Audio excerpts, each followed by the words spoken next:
दोस्तों, क्या Iran Israel का तनाव आपके पोर्टफोलियो को डुबो सकता है? क्या ये जियोपॉलिटिकल टेंशन सीधा आपके शेयर बाजार के निवेश पर असर डाल रही है? अगर हाँ, तो ये वीडियो आपके लिए है। नमस्कार दोस्तों, और स्वागत है आपका हमारे चैनल निवेश इन हिंदी पर। आज हम बात करने वाले हैं एक ऐसे मुद्दे पर जो इस समय पूरी दुनिया की नजरों में है, ईरान और इजराइल के बीच बढ़ता तनाव और इसका सीधा असर भारतीय शेयर बाजार पर। हम समझेंगे कि ये जियोपॉलिटिकल घटनाएं कैसे हमारे निवेश को प्रभावित करती हैं और आपको क्या जानने की जरूरत है। अगले कुछ मिनटों में हम इस पूरे मामले को 5 आसान पॉइंट्स में समझेंगे जो आपको एक बेहतरीन गाइड देगा। तो वीडियो में अंत तक बने रहिएगा। तो चलिए शुरू करते हैं। फर्स्ट, तनाव का मूल कारण और जियोपॉलिटिकल समीकरण। सबसे पहले ये समझना जरूरी है कि ये तनाव आया कहां से। देखिए, मिडल ईस्ट हमेशा से ही एक संवेदनशील इलाका रहा है और ईरान इजराइल का टकराव कोई नई बात नहीं है। लेकिन हाल के दिनों में कुछ खास घटनाओं ने इस आग को और भड़का दिया है। ईरान, जो कि एक मुस्लिम बहुल देश है, इजराइल को मान्यता नहीं देता और अक्सर हमास जैसे समूहों का समर्थन करता है। दूसरी तरफ इजराइल अमेरिका का एक मजबूत सहयोगी है और अपनी सुरक्षा को लेकर बेहद सतर्क रहता है। इस पूरे खेल में अमेरिका की भी अपनी भूमिका है, क्योंकि वो मध्य पूर्व में अपनी शक्ति और प्रभाव बनाए रखना चाहता है। तो सवाल ये उठता है कि क्या ये सिर्फ दो देशों का झगड़ा है या इसके पीछे बड़ी शक्तियां भी काम कर रही हैं? असल में ये एक जटिल समीकरण है। ईरान का प्रभाव क्षेत्र में बढ़ना, उसके परमाणु कार्यक्रम और अमेरिका व उसके सहयोगियों की चिंताएं, ये सब मिलकर एक विस्फोटक स्थिति बनाते हैं। और जब ऐसी विस्फोटक स्थिति बनती है तो इसका असर सिर्फ मध्य पूर्व तक सीमित नहीं रहता, ये पूरी दुनिया की अर्थव्यवस्था को हिला देता है। सेकंड, शेयर बाजार पर सीधा असर, तेल की कीमतें। अब आते हैं सबसे महत्वपूर्ण सवाल पर, शेयर बाजार का इससे क्या लेना देना। इसका सबसे सीधा और सबसे बड़ा असर पड़ता है तेल पर। मिडिल ईस्ट दुनिया का सबसे बड़ा तेल उत्पादक क्षेत्र है। ईरान भी ओपेक का एक महत्वपूर्ण सदस्य है। जब इस क्षेत्र में तनाव बढ़ता है तो सप्लाई चेन बाधित होने का खतरा होता है। सोचिए, अगर ईरान से तेल का निर्यात रुक जाए या किसी भी तरह की बाधा आए तो क्या होगा। अंतरराष्ट्रीय बाजार में कच्चे तेल यानी क्रूड ऑयल की कीमतें आसमान छूने लगेंगी और जब तेल महंगा होता है तो इसका असर सिर्फ पेट्रोल डीजल तक ही नहीं रहता। हर चीज, चाहे वो प्लास्टिक हो, फर्टिलाइजर हो या ट्रांसपोर्टेशन का खर्च, सब कुछ महंगा हो जाता है। और यही वो पॉइंट है जहां शेयर बाजार हरकत में आता है। बढ़ती तेल की कीमतें सीधे तौर पर कंपनियों के प्रॉफिट मार्जिन को कम करती हैं, जिनका प्रोडक्शन तेल पर निर्भर है या जो तेल का इस्तेमाल अपने ट्रांसपोर्टेशन में करते हैं, उन पर सीधा मार पड़ती है। ऐसे में इन कंपनियों के शेयर गिर सकते हैं। थर्ड, महंगाई और ब्याज दरें, आरबीआई पर दबाव। तेल महंगा होने का एक और बड़ा साइड इफेक्ट है महंगाई यानी इन्फ्लेशन। जब प्रोडक्शन और ट्रांसपोर्टेशन महंगा होता है तो चीजें खुद ब खुद महंगी हो जाती हैं। ये महंगाई सिर्फ आपके रोजमर्रा के खर्चों को नहीं बढ़ाती, ये पूरी अर्थव्यवस्था के लिए एक बड़ी चुनौती बन जाती है। और जब महंगाई बढ़ती है तो हमारे देश का केंद्रीय बैंक यानी रिजर्व बैंक ऑफ इंडिया यानी आरबीआई दबाव में आ जाता है। आरबीआई का एक मुख्य काम होता है महंगाई को कंट्रोल में रखना। इसके लिए वो क्या करता है, वो ब्याज दरें यानी इंटरेस्ट रेट्स बढ़ा सकता है। अगर आरबीआई ब्याज दरें बढ़ाता है तो लोन महंगे हो जाते हैं, कंपनियों के लिए बिजनेस बढ़ाना या नया निवेश करना मुश्किल हो जाता है। और अगर लोन महंगे होंगे तो लोग और कंपनियां खर्च कम कर देते हैं। शेयर बाजार में भी पैसा लगाना कम आकर्षक हो जाता है, क्योंकि फिक्स्ड डिपॉजिट्स जैसे सुरक्षित निवेश पर ज्यादा रिटर्न मिलने लगता है। नतीजा, शेयर बाजार में गिरावट आ सकती है। फोर्थ, निवेशक का सेंटिमेंट और ग्लोबल मार्केट का असर। जियोपॉलिटिकल तनाव सिर्फ तेल और महंगाई तक ही सीमित नहीं रहता, ये सीधे तौर पर निवेशक के सेंटिमेंट को भी प्रभावित करता है। जब दुनिया भर में अनिश्चितता का माहौल होता है तो निवेशक अधिक जोखिम लेने से कतराते हैं। वो अपना पैसा सुरक्षित जगहों पर ले जाना चाहते हैं। ऐसे में वो इक्विटी से पैसा निकालकर गोल्ड या सरकारी बॉन्ड्स जैसी सुरक्षित संपत्तियों में निवेश कर सकते हैं। यही रिस्क ऑफ सेंटिमेंट पूरी दुनिया के शेयर बाजारों को प्रभावित करता है। भारत का शेयर बाजार भी ग्लोबल मार्केट से अछूता नहीं है। अगर अमेरिका, यूरोप या एशिया के बड़े बाजारों में गिरावट आती है तो भारतीय बाजार पर भी उसका असर दिखना लाजमी है। तो क्या इसका मतलब है कि हमें घबरा जाना चाहिए? फिफ्थ, भारतीय शेयर बाजार के लिए क्या है आगे। तो अब सवाल ये है कि इन सब के बीच भारतीय शेयर बाजार का भविष्य क्या है। देखिए, भारत तेल का एक बड़ा आयातक यानी इम्पोर्टर देश है। हमारी करीब 85% तेल की जरूरतें आयात से पूरी होती हैं। इसलिए कच्चे तेल की कीमतों में इजाफा का सीधा असर हमारी अर्थव्यवस्था पर पड़ेगा। इससे हमारा ट्रेड डेफिसिट बढ़ेगा, रुपया कमजोर हो सकता है और महंगाई बढ़ सकती है। ये सब मिलकर शेयर बाजार के लिए एक चुनौतीपूर्ण माहौल बना सकते हैं। लेकिन हमें ये भी याद रखना चाहिए कि भारतीय अर्थव्यवस्था काफी मजबूत भी है। हमारा डोमेस्टिक कंजम्पशन काफी अच्छा है और कई सेक्टर्स जैसे आईटी, फार्मा और रिन्यूएबल एनर्जी काफी अच्छा कर रहे हैं। ये सेक्टर्स शायद तेल की कीमतों के असर से कुछ हद तक बचे रह सकते हैं। इसके अलावा सरकार भी इस स्थिति को संभालने के लिए कदम उठा सकती है, जैसे कि तेल के वैकल्पिक स्रोतों की तलाश करना या राजकोषीय उपायों यानी फिस्कल मेजर्स का इस्तेमाल करना। इसलिए घबराने की बजाय स्थिति पर नजर रखना और समझदारी से निवेश करना जरूरी है। तो दोस्तों, हमने देखा कि कैसे ईरान इजराइल का तनाव शेयर बाजार को कई तरीकों से प्रभावित कर सकता है। पहला, तेल की कीमतों में वृद्धि। दूसरा, बढ़ती महंगाई और आरबीआई पर दबाव। तीसरा, तीसरा, निवेशक के सेंटिमेंट में गिरावट। चौथा, ग्लोबल मार्केट का असर। पांचवा, भारतीय अर्थव्यवस्था पर संभावित चुनौतियां। एक इन्वेस्टर के तौर पर सबसे बड़ा सवाल यह है कि ऐसे सिचुएशन में हमें किस स्टॉक पर पैसा लगाना चाहिए। आइए इसे भी समझने की कोशिश करते हैं। इतिहास गवाह है कि जब भी दुनिया में कहीं भी गोलियां चलती हैं या मिसाइलें दागी जाती हैं तो उसका सबसे पहला शिकार शेयर बाजार होता है। लेकिन क्या यह गिरावट केवल एक नुकसान है या फिर यह आने वाले समय की एक बहुत बड़ी वेल्थ क्रिएशन अपॉर्चुनिटी है? हालिया ईरान इजराइल तनाव ने वैश्विक अर्थव्यवस्था को एक ऐसे मोड़ पर खड़ा कर दिया है जहां अनिश्चितता चरम पर है। जब हम हेडलाइंस देखते हैं कि सेंसेक्स से 51 लाख करोड़ रुपए साफ हो गए तो एक सामान्य रिटेल इन्वेस्टर डर कर बाहर निकल जाता है। लेकिन एक सोफिस्टिकेटेड इन्वेस्टर यह समझता है कि बाजार कभी भी सीधी रेखा में नहीं चलता। युद्ध का डर सेंटीमेंट ड्रिवन होता है जबकि कंपनियों की ग्रोथ फंडामेंटल्स ड्रिवन होती है। भारत आज एक ऐसी स्थिति में है जहां वह वैश्विक अर्थव्यवस्था का एक प्रमुख इंजन है, लेकिन हमारी सबसे बड़ी कमजोरी हमारी ऊर्जा सुरक्षा यानी एनर्जी सिक्योरिटी है। भारत अपनी तेल की जरूरतों का लगभग 85% आयात करता है। मिडिल ईस्ट में किसी भी तरह की अस्थिरता का मतलब है तेल की आपूर्ति में बाधा। जब तेल महंगा होता है तो भारत का CAD यानी करंट अकाउंट डेफिसिट बढ़ जाता है, डॉलर के मुकाबले रुपया कमजोर होता है और अंततः यह इन्फ्लेशन को जन्म देता है। यही कारण है कि जैसे ही ईरान इजराइल के बीच तनाव बढ़ा, विदेशी संस्थागत निवेशकों यानी FII ने भारतीय बाजार से लगभग $12 बिलियन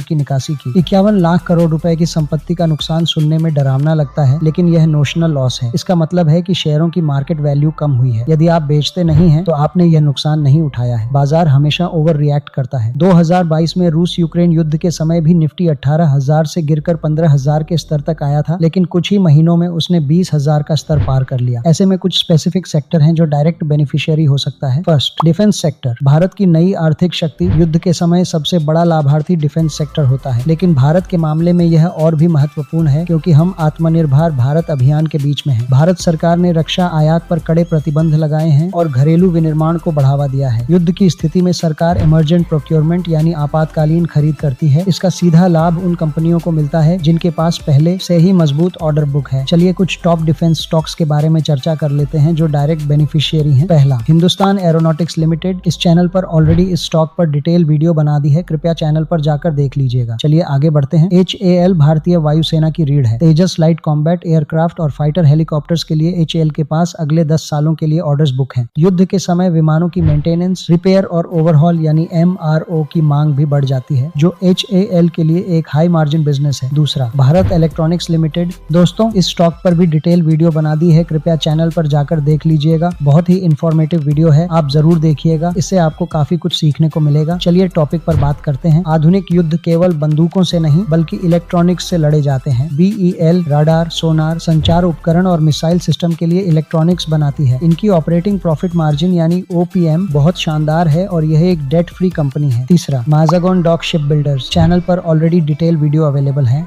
देखिएगा जरूर। अगर तनाव हिंद महासागर या लाल सागर यानी रेड सी तक फैलता है तो नौसेना की भूमिका महत्वपूर्ण हो जाती है। माजागोन डॉक भारत की सबसे महत्वपूर्ण शिप बिल्डिंग कंपनी है जो सबमरीन और डिस्ट्रॉयर बनाती है। इनका डिविडेंड यील्ड भी निवेशकों के लिए आकर्षक है। दोस्तों, इसके अलावा दूसरा सेगमेंट है जो वॉर सिनेरियो में बेनिफिशियरी हो सकता है और वह है ड्रोन टेक्नोलॉजी यानी भविष्य का युद्ध क्षेत्र। द इकोनॉमिक टाइम्स की रिपोर्ट के अनुसार भविष्य के युद्ध महंगे फाइटर जेट्स या एक $100 मिलियन की मिसाइलों से नहीं बल्कि $5,000 के ड्रोन से जीते जाएंगे। इसे एसिमेट्रिक वॉरफेयर कहा जाता है। आइए इसे अर्थशास्त्र के एंगल से समझते हैं। ड्रोन बनाम मिसाइल कैसे काम करता है। सोचिए, एक देश $2 मिलियन की मिसाइल दागता है और सामने वाला देश उसे रोकने के लिए $5 मिलियन का इंटरसेप्टर इस्तेमाल करता है। यह आर्थिक रूप से टिकाऊ नहीं, लेकिन अगर आप 1000 ड्रोन्स का झुंड यानी स्वॉर्म भेजते हैं तो उन्हें रोकना लगभग असंभव और बहुत महंगा हो जाता है। चलिए इस क्षेत्र के प्रमुख खिलाड़ियों को जानते हैं। फर्स्ट, जेन टेक्नोलॉजीज। ये कंपनी एंटी ड्रोन सिस्टम और सिम्युलेटर बनाती है। इनका सबसे बड़ा फायदा यह है कि इनका बिजनेस एसेट लाइट है और इनके पास बहुत सारा इंटेलेक्चुअल प्रॉपर्टी है। हाल ही में इन्हें भारी एक्सपोर्ट ऑर्डर्स भी मिले हैं। Second, idea forge technology. Drone निर्माण में भारत की अग्रणी कंपनी। इनके ड्रोन्स का उपयोग न केवल सेना द्वारा सीमा सुरक्षा के लिए किया जाता है बल्कि सिविलियन उपयोग जैसे मैपिंग, सर्विलांस में भी इनका दबदबा है। Third, data patterns. यह कंपनी डिफेंस और एरोस्पेस के लिए हाई एंड इलेक्ट्रॉनिक्स और सिस्टम बनाती है। इनके पास इलेक्ट्रॉनिक वॉरफेयर स्वीट्स बनाने की क्षमता है जो दुश्मन के ड्रोन्स को जाम कर सकते हैं। दोस्तों, जब भी जियोपॉलिटिकल तनाव बढ़ता है तो कमोडिटी की कीमतें खासकर तेल और गैस आसमान छूती हैं। इस सेक्टर में कुछ स्टॉक्स है जो तेजी दिखा सकती है। ONGC और ऑयल इंडिया जैसी कंपनियां जो कच्चा तेल निकालती हैं, उनके लिए हर $1 की तेल वृद्धि सीधे मुनाफे में जुड़ती है। हालांकि यहाँ एक रिस्क विंडफॉल टैक्स का होता है जहाँ सरकार अत्यधिक लाभ पर टैक्स बढ़ा देती है। इसलिए इन स्टॉक्स को केवल मोमेंटम के लिए पोर्टफोलियो में रखना चाहिए। फर्टिलाइजर और केमिकल स्टॉक्स भी फायदा उठा सकता है। जो फर्टिलाइजर सप्लाई चेन से जुड़ी है, युद्ध से सप्लाई चेन बाधित होती है। यूक्रेन और रूस उर्वरकों के बड़े निर्यातक थे। मिडिल ईस्ट में युद्ध का मतलब है यूरिया और अमोनिया की कीमतों में वृद्धि। चांबल फर्टिलाइजर्स और दीपक फर्टिलाइजर्स जैसी कंपनियां